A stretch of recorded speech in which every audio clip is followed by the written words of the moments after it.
Nakita tayo dito, isang anong kotse ba to? Nissan. Yun, may na-disgrasya pala dito motor.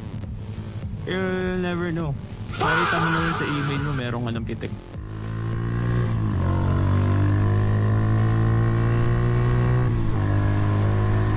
Di ko alam kung Quezon City ba to.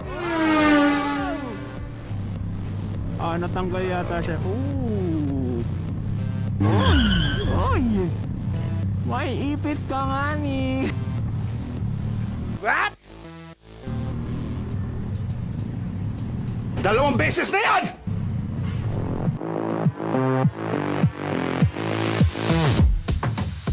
Hey yo, what's up guys? Another motor, another adventure. This is Motoventure. For this video, i-discuss ko sa inyo kung ano nga ba ang gamit nating motorsiklo sa motovlog, which is itong Kiwi Cafe Racer 152. So ngayon, pupunta tayo ng Valenzuela. And habang pupunta tayo ng Valenzuela, samahan niyo ko at magkikwentuhan tayo about sa ating motor. So ngayon guys, currently nandito tayo sa Maynila.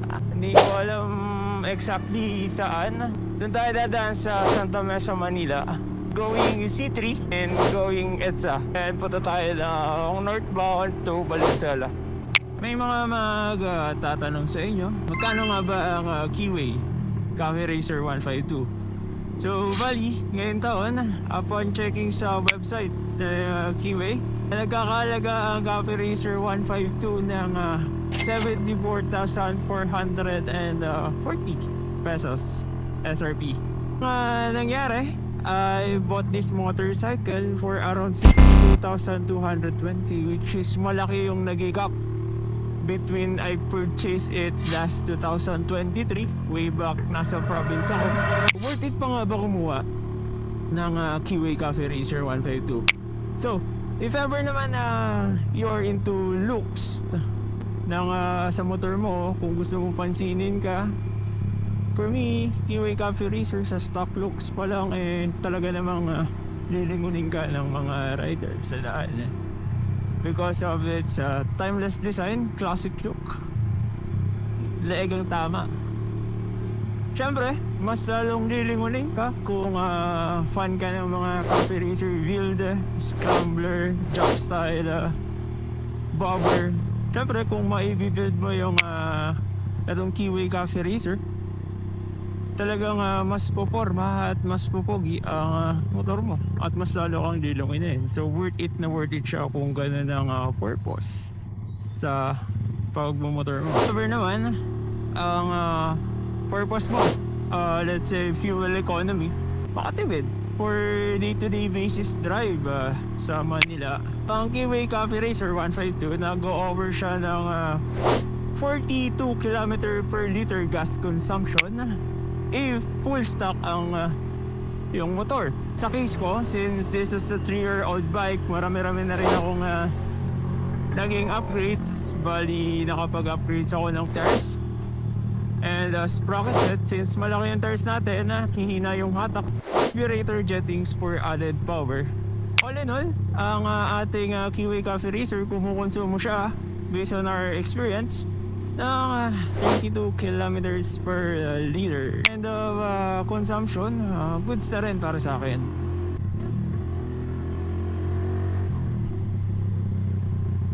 For city ridings, okay pa rin. Since si Kiwi Cafe Racer, it's a manual transmission.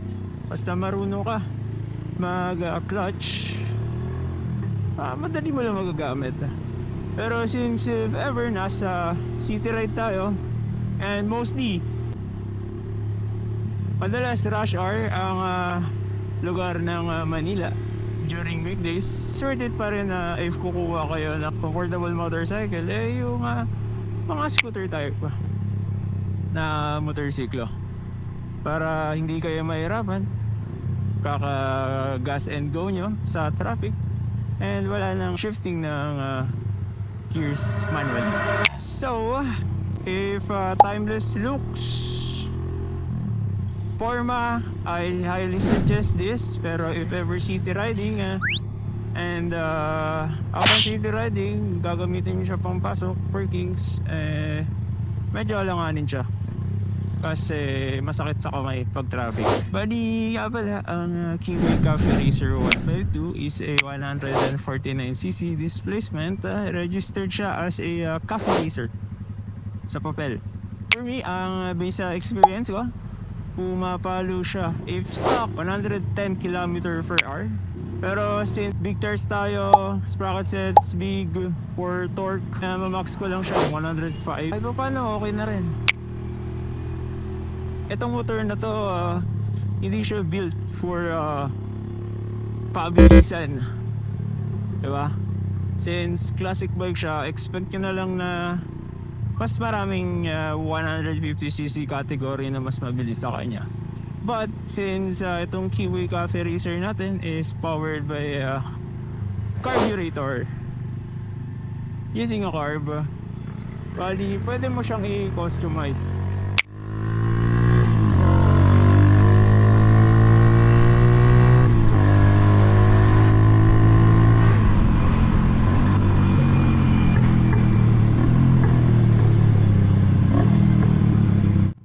Pwede mo siya i-customize pagdating sa iyong power. Pagdating sa power, mag-upgrade ka ng jettings or bigger carburetor.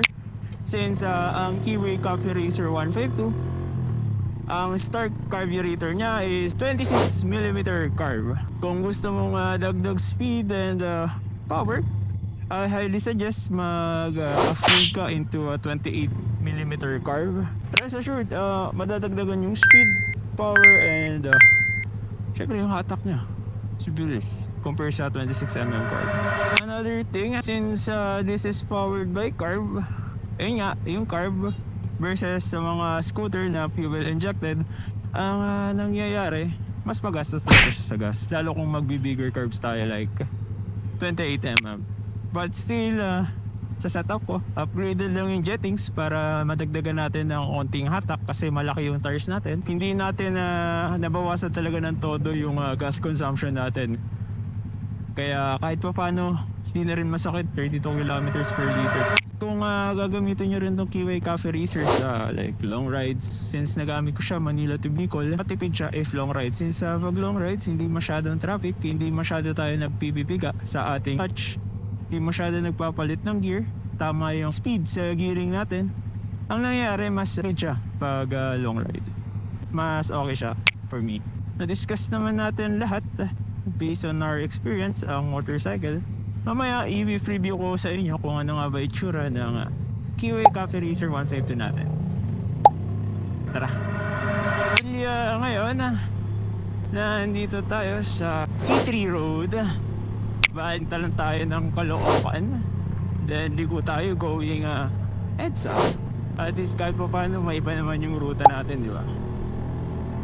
Pagdating naman sa parts ni Kiwi Cafe Racer 152, mga parts like engine parts, anything nire-replace kay Kiwi, kung gusto nyo papalitan yung stock na mas bago, available siya sa website ni Mokoto Philippines. Meron sila sariling website where you can order. If nasa province ka, I'll suggest mag-order online sa website nila. If ever naman nasa NCR ka, mas accessible yon. Malapit na dito sa A. Rodriguez Avenue, Quezon City. Punta ka lang during weekdays, open ang main branch. Bali meron silang specific designated shop para sa mga motorcycles na ino-offer ni Mitsukoshi. Kasama na yung Kiwi Cafe Racer 152 doon. Lahat nandun sa kanila. Kubayad ka lang, nasa yun agad yun.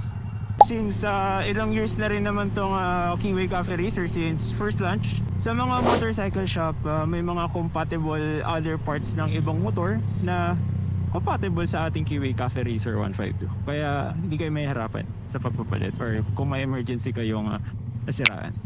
Yung A. Rodriguez app sa main branch ni Mitsukoshi, pali pupunta ka na dito, kanan, then malapit na yung main branch, which is makakabili ka agad ng parts, diba?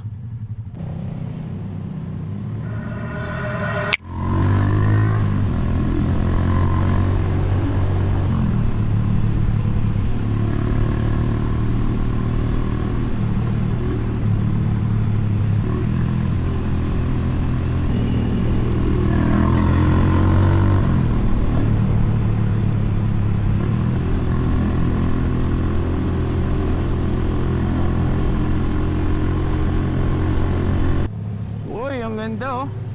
May nakita tayo dito, isang anong kotse ba ito? Nissan. Napakagandang kotse. NCAP. No contact apprehension. Magkamali ka dito, patay ka. Imbis na pang-upgrade ng ating motor mapupunta pa sa MMDA, di ba? Patay. Kaya mas mahalaga, sumunod tayo sa traffic rules pag nasa Manila tayo kasi Parang may naamoy ako hindi maganda. you'll never know. Makita mo na lang sa email mo, meron ka ng pitik. And ayun, nakita nyo, example yun. Di pa tayo ni green, dumiretso. Risky yung mga ganong klase pero siguro may pambayad naman si kuya, di ba? Wala na tayo, lapas na tayo dyan. Wala na tayo pakialam dyan. Diba? Buhay niya yun. Tara.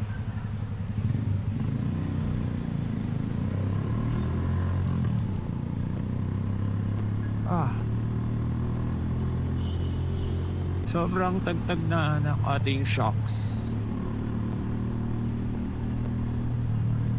Wala nang masyadong rebound.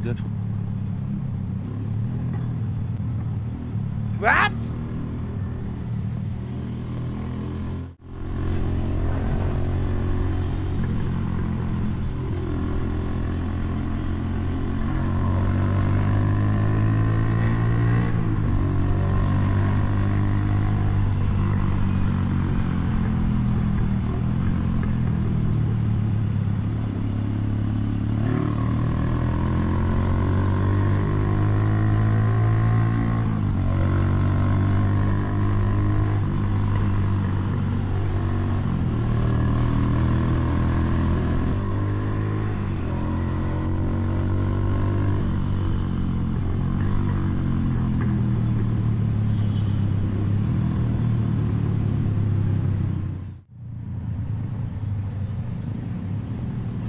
Dalawang beses na yan!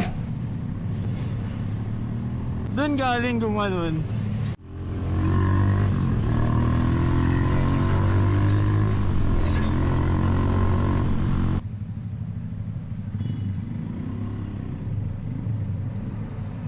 Ayun, may na-disgrasya pala dito.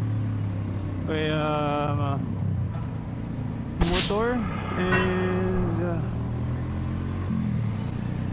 ayun ang mahirap sa pagbumotor.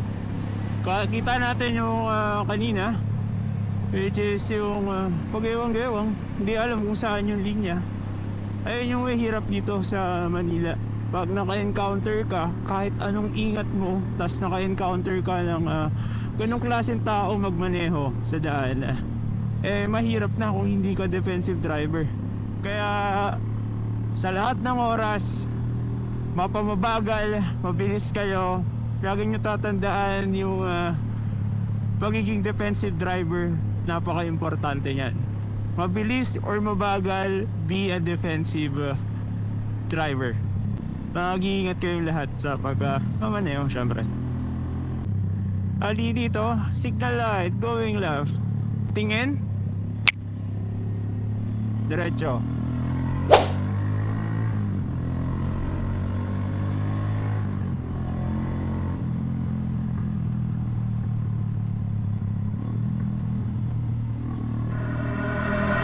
Sure. Di ko alam kung Quezon City pa to. Medyo baka bumalik. Galing! Ayaw niya na.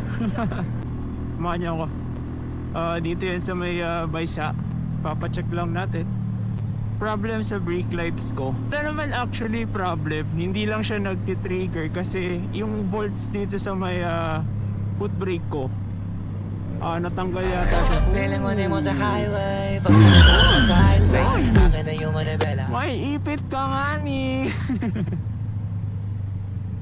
Yung bolts na nakalagay sa foot brake para maging stopper niya, para di dumikit sa elbow, nawala. Kaya hindi maabot na nai-stretch yung spring ng brake light sa foot brake. Kaya ayun, papacheck lang natin kung papalitan ng spring or maglalagay tayo ng bolts.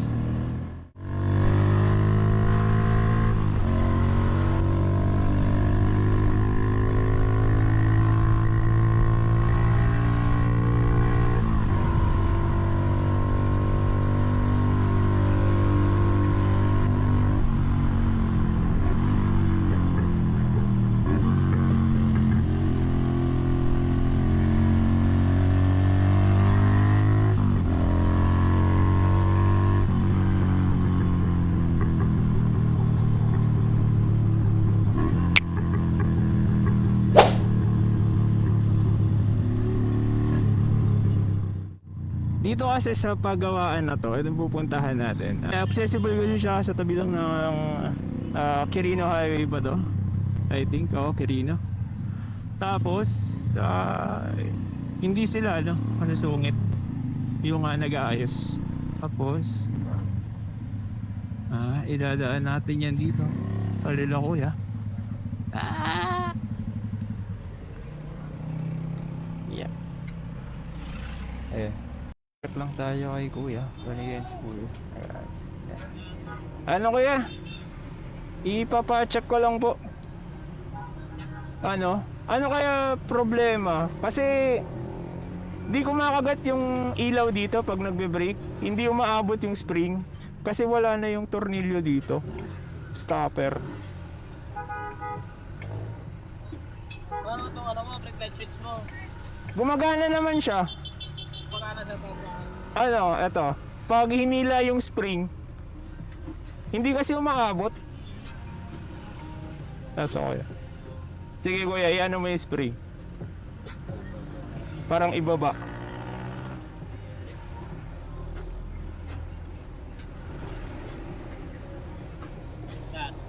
Sige pa.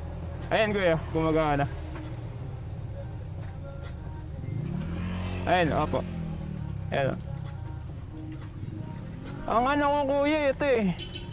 Wala na yung adjust lang to. Adjust lang, sige.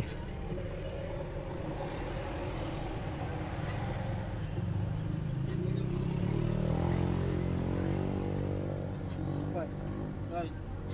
Paligid.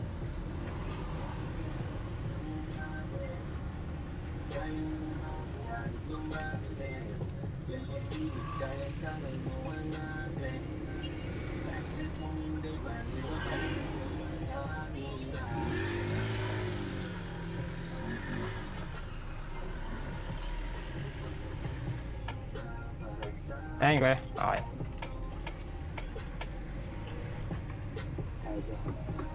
In-adjust mo lang kuya yung pinaakyat. Okay. Magkano kuya? Ang iwas nila? Ha? Wala ka ba rin? So ayun, tapos agad. Tapos agad ang ating problema. Bali, ayun kasi yung nagiging problem natin sa ating motor, lalo kung magpaparehistro na tayo. Mahirap na pag na-check lang LTO, hindi ko magana. So ito yung motor natin. Yun, ganun yung itsura ng motor natin. Palit na yung panel, lahat ng nasa dock na nakikita nyo, handlebar switches, side mirrors, lever guards, puwan, tires, pipe. So yeah, tara.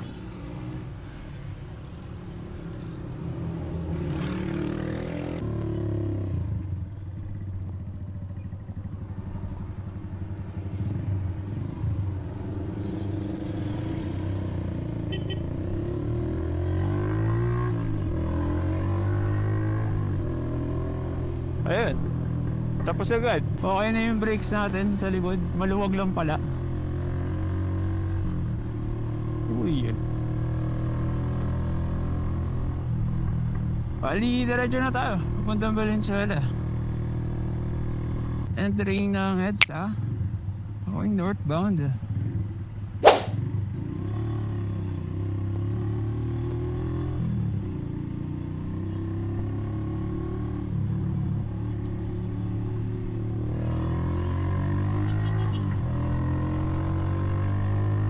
Nandito tayo sa Caloocan, EDSA.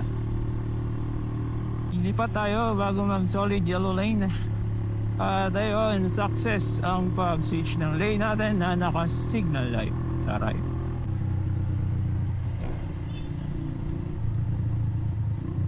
Bali, dito tayo pupunta.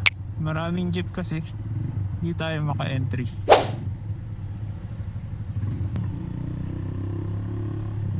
Since it's Sunday, sakto lang yung traffic dito. Hindi siya ganun ka traffic kumpara mo sa ibang araw like weekdays. Sasakit talaga ulo mo, promise. Pagod na yung kamay mo, pawis ka pa, sobrang init. Dagdag pa yung gas consumption sa traffic para sa motor mo.